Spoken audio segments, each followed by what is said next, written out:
হরে কৃষ্ণ। প্রিয় শ্রোতাগণ, আজ পর্যন্ত আমার এই ইউটিউব চ্যানেলে অধ্যয়ন করেছি শ্রীমদ্ ভগবদ্গীতার শ্লোকগুলি সম্পূর্ণরূপে বাংলাতে 13টি অধ্যায়। আজকে চতুর্দশ অধ্যায় অধ্যয়ন করব। বন্ধুগণ, শ্রীমদ্ ভগবদ্গীতার সমস্ত অধ্যায়গুলির শ্লোক সম্পূর্ণরূপে বাংলাতে জানতে গেলে আমার এই ইউটিউব চ্যানেলটি সাবস্ক্রাইব করে দিন এবং সঙ্গে থাকুন। অধ্যায় নম্বর 14, গুণত্রয় বিভাগযোগ। শ্রী ভগবান ওয়াচ। পরমেশ্বর ভগবান বললেন, পুনরায় আমি তোমাকে সমস্ত জ্ঞানের মধ্যে সর্বোত্তম জ্ঞান সম্বন্ধে বলবো, যা জেনে মুনিগণ এই জড়জগৎ থেকে পরম সিদ্ধি লাভ করেছিলেন।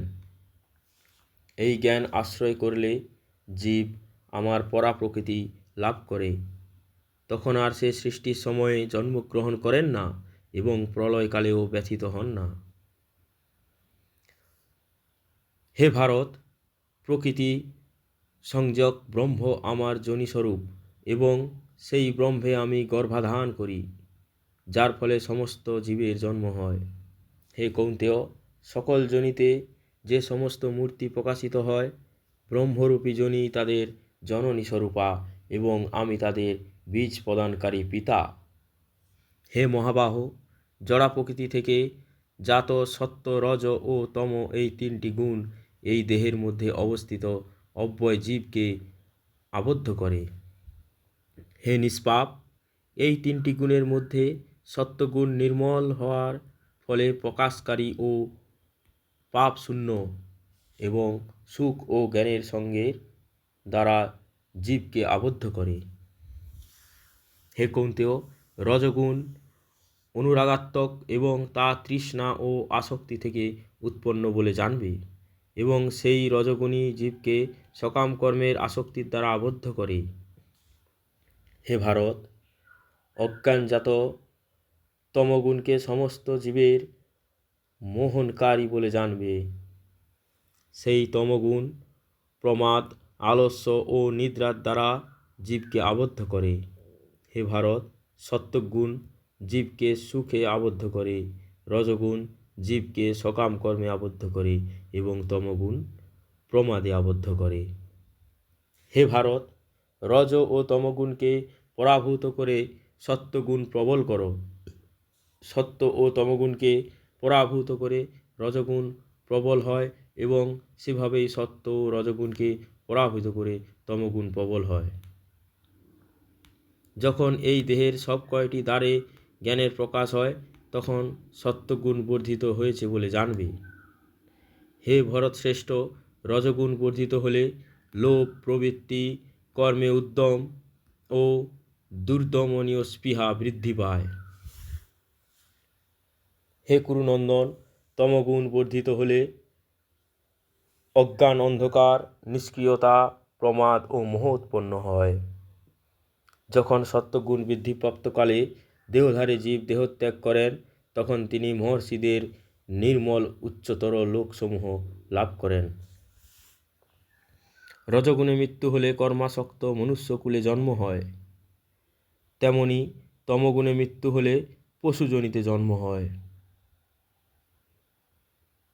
সুকৃতি সম্পন্ন সাত্ত্বিক কর্মের ফলকে নির্মল, রাজসিক কর্মের ফলকে দুঃখ এবং তামসিক কর্মের ফলকে অজ্ঞান বা অচেতন বলা হয়। সত্যগুণ থেকে জ্ঞান, রজগুণ থেকে লোভ এবং তমগুণ থেকে অজ্ঞান, প্রমাদ ও মোহ উৎপন্ন হয়। সত্যগুণ সম্পন্ন ব্যক্তিগণ ঊর্ধ্বে উচ্চতর লোকে গমন করে, রজগুণ সম্পন্ন ব্যক্তিগণ মধ্যে নরলোকে অবস্থান করে এবং জঘন্য গুণ সম্পন্ন তামসিক ব্যক্তিগণ অধঃপতিত হয়ে নরকে গমন করে। জীব যখন দর্শন করেন যে প্রকৃতির গুণসমূহ ব্যতীত কর্মে অন্য কোনো কর্তা নেই এবং জানতে পারেন যে পরমেশ্বর ভগবান এই সমস্ত গুণের অতীত, তখন তিনি আমার পরাপ্রকৃতি লাভ করেন। দেহধারী জীব এই তিন গুণ অতিক্রম করে জন্ম, মৃত্যু, জরা ও দুঃখ থেকে বিমুক্ত হয়ে অমৃত ভোগ করেন।